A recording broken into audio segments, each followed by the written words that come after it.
Welcome back to Get Real. This is your host, Erin Thomason, here with Bob Gallagher and Kevin Coleman. Thanks for joining us, guys. Thanks for having us. Thank you. Today, our guest is Jim Black from the Jim Black Group in Millbury with Keller Williams. Jim, thank you for joining us. Oh, thank you for having me. I appreciate it. Yeah, absolutely. Happy New Year, all. Any big plans for tonight? I'm going to be running around with a lot of crazy kids. I think there's 20 kids at the house I'm going to. Wow. Now that's a party. Yeah. That might be the party I wouldn't go to, but good luck to you. Probably going to need a nap. Yeah, I definitely need a nap. So, Jim, tell us about what you do and where you do it and how you got into it. So, like you said, I'm a real estate agent. I've been licensed since '04, and we have a real estate team out of Millbury, Keller Williams, and team of 10.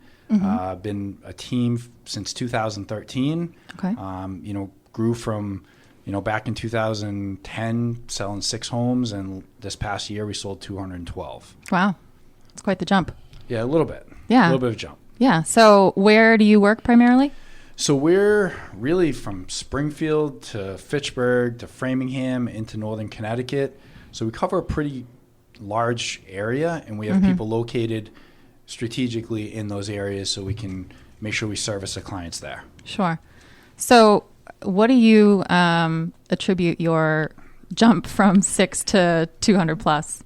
Well, I think the biggest thing is copying people that have already done it. Okay. So throughout the country, I have a network of a lot of other agents that they've shared what it is that they do to be successful, and a lot of it's been copying it. A lot of it is having some discipline, and probably even bigger is hiring the right people, the people that are going to stay with you. So keeping people long term. For example, my first hire in 2013, 6.5 years later, she's still with me, and I've got several people who've been with me for several years as well.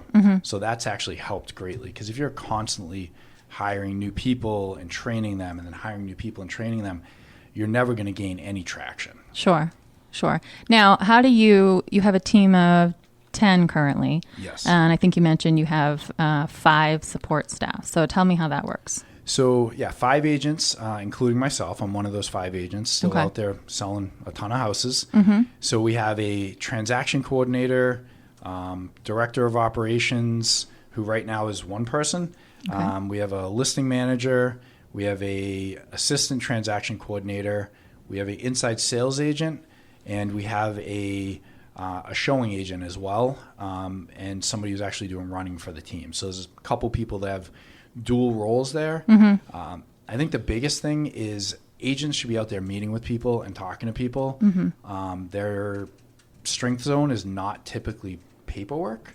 So their personality, it's going to be better that somebody else makes sure everything's in order.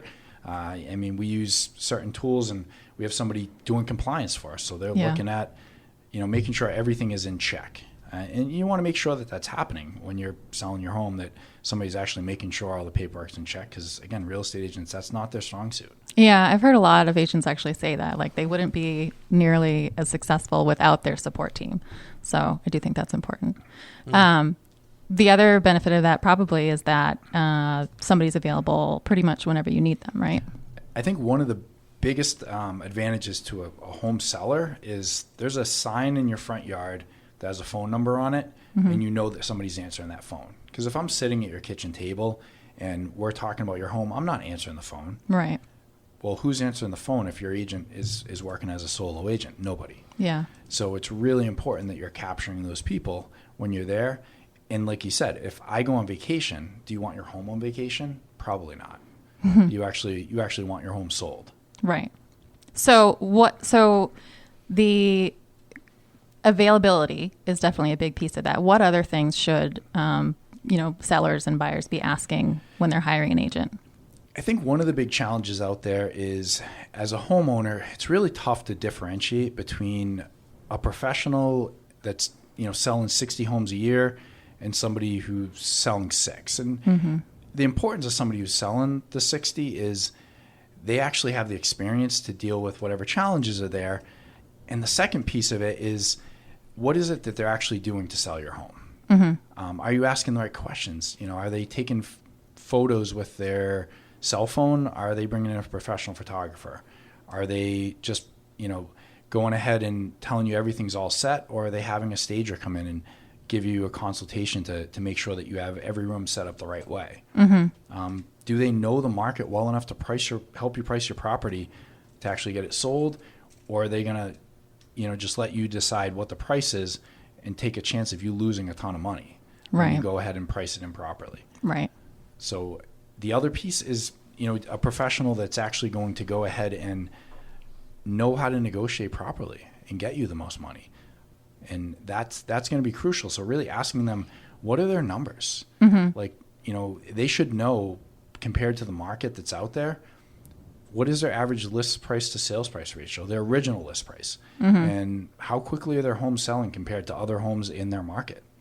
And if they don't know that, you might want to interview another agent. And that changes too with the market. So Absolutely. You really need to be on top of what's happening. Correct. Yeah. Speaking of getting the house sold, I know that you have a special feature that not everyone does. So you want to talk about that? Yeah. So there's a couple things that we'll do. I mean, one big thing is we will guarantee to sell your home. And what that really looks like is, there's several different steps throughout the process, but after a period of about 90 or 100 days, if the home hasn't sold and you've done everything that we suggest we do on our end and on your end, we'll buy the home. Okay. So what does that look like in the past? So honestly, most of the people don't actually take us up on that offer, because in the end, you're probably not going to get the number that you're wanting to. And we haven't gotten to a point where somebody's willing to do everything we suggest and the house is on the market that long. That's probably the biggest piece of it. We have had, so I will offer on a house as well. So if I go to a house and somebody wants me to buy their home, I will make an offer on their home. I will give them an analysis and show them what it's worth. Maybe even get an independent appraisal done to make sure that they know what it is that they're getting there. I had one recently about a year ago where I bought a home from somebody who was in the family for about 80 years. A lot of sentimental value. His important thing was to make sure this went as smoothly as possible. And it did. It went nice and smooth, closed on it. I brought him back after we did the renovations. And it was a property I still own. I kept it as a rental property. And when he came back with his wife, I mean, there was tears in their eyes. I mean, I invited them to our client appreciation party. They weren't really a client, but I considered them family after that. It was really a cool thing. And I realized that by doing that, I got an opportunity. I got this property. I really gave something to them. They got life back in this house that was a home to them. He grew up in this house. Yeah. And it was really important to him. And I realized that's something that we can do to help people. And it's not something that happens every day. I didn't want to buy the property. He wanted me to buy it. And I told him I would give him a number that he was comfortable with. But it sounds like you treated the property right and therefore the people right. And that's really important. Exactly. Because we're out there in the public. I mean, we're selling 212 homes. We do somebody wrong, everybody knows about it. Yeah. We need to make sure that we're doing right by people. So I'm not gonna, hold someone to a contract that's not happy with what we're doing. Yeah. I'm not gonna tell someone I'm gonna do something I'm not gonna do, because everybody's gonna know about it. So it's really crucial in our business, the fact that we are in front of that many people and we are that visible. We need to do things right. We need to make sure that people are happy with the service. Otherwise, go online, look at our reviews. You'll have all these horrible reviews if we're not doing things right. Right. But if you look right now, I don't know that we have anything negative that I know of out there. So you've been doing this full-time since 2013, right? So it was a little bit... Like 2010. It's about 10 years full-time. The team's been about 6 years. Okay. And you said you kind of got into it by accident. I think that's how a lot of real estate agents get into it. We go and do a whole bunch of different careers, and then we magically fall into real estate. And it was the best thing that could have ever happened to me. And I had a friend who was in real estate. He said, hey, you should try this thing out. And I did it, and I didn't want a real estate team. I built a real estate team based on the necessity rather than desire. I didn't really want a real estate team. I had no interest in that whatsoever. And then I got busy. 2013, I got busy. I had to make my first hire. And then we got busy again. So we made a second hire, and I get busy again, and we made another hire. And I think that if a real estate agent, to shift gears a little bit, if a real estate agent's out there and they're wanting to build a business like that, that's the reason to build it. Right. Is you've helped enough people get what they want that you really need to build something bigger so you can provide that value. Because I believe that there's opportunity to grow our professionalism out there, opportunity to grow the services we provide to our sellers and buyers, and I want to multiply that. Yeah. Like I want as many people doing what I'm doing, helping 40 or 50 home buyers and sellers every year as possible. So if I can grow further east and further west and get more agents that do exactly what we do, we're going to help more people. They're going to have better experiences for it. Right. Well, and you mentioned too that, once you reach a certain point with your personal success, you start to want to help others do the same. So, I think you kind of stumbled into it and you found it was something that worked for you, and you've kind of grown from that point, and you can help somebody else that maybe didn't realize that, this kind of lifestyle was possible. That's been a huge thing that I didn't even know that I wanted either, was to help others grow. And I've got to see it over those 6 years. I mean, I've Olivia, who's been with me for 6.5 years, and I watched her, start as just somebody who's doing transaction coordination for us to now running our operations team, and she's actually a coach. Actually, she coaches other admin staff throughout the country, throughout our company. So that's a really, really cool opportunity that she has. Yeah. She bought her first investment property. There's all these things. And then I have other agents on my team who I've just watched them over a short period of time. I have another agent, Rich, who's in his first full year, he's sold 40 homes. Yeah. I mean, I just posted on Facebook That's about awesome. that today. Yeah, it's incredible. And that's not something, I didn't do that. I was not an instant success. Right. Most people don't do that. No, and I think we've created he's very successful, but I also believe that we've created an environment that will allow people to succeed. Yeah. And that's what we're looking to create, is just create that environment where if somebody's going to succeed, they will succeed with us in that environment. So I know you are looking to grow your team as you kind of grow across the state and into Connecticut. So I also know you're very selective in that. So what are you looking for in a new team member? So I think the real basic things is we want people that are hungry. We want people that have a high level of integrity. We want people that are relationship driven, that really want to help people, that have no commission breath. Because we want to make sure that if they should be buying the home or selling the home, that we tell them that. And if they shouldn't, we tell them that as well. Right. So that's probably the basics of it. We work hard, and so we want people that are really willing to do the work. And real estate's a lot of work. Yeah. It's a lot of work, and you guys know it. Being in the mortgage industry, you're side by side with us doing this. So having that, we're looking for agents out in that Springfield, Ludlow area, Long Meadow. We're looking for agents north, and we're looking for agents locally too. We're looking for we have a gap. We don't have any Spanish speaking agents on our team. That's important. We're with the 10 to 15 people we hire over the next 12 to 18 months. Those people, which is a lot of people for us. Yeah. Those people, some of it will be staff, and some of it will be agents. So there's other positions. We'll probably need another inside sales agent. We'll need additional. We'll be hiring new agents. We'll be hiring experienced agents, and we have, commission plans that I think work really well for new and seasoned agents within our team. Okay. All right. Awesome. So, what would you recommend for somebody looking to sell anytime in the future in terms of what they should do to be preparing and interviewing and all that stuff?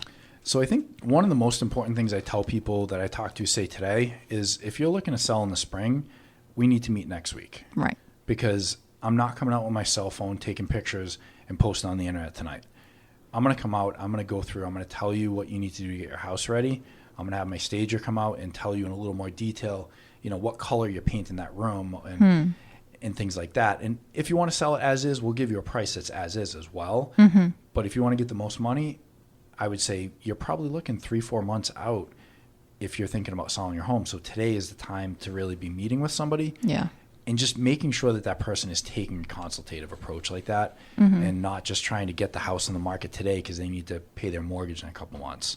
That's not the right person to hire. Well, I think a lot of people like don't even want to look at it for the winter, it seems stressful, but they don't realize that it takes a lot of prep time. So, you need to be meeting with people and understanding the process so that you're not just jumping right into it.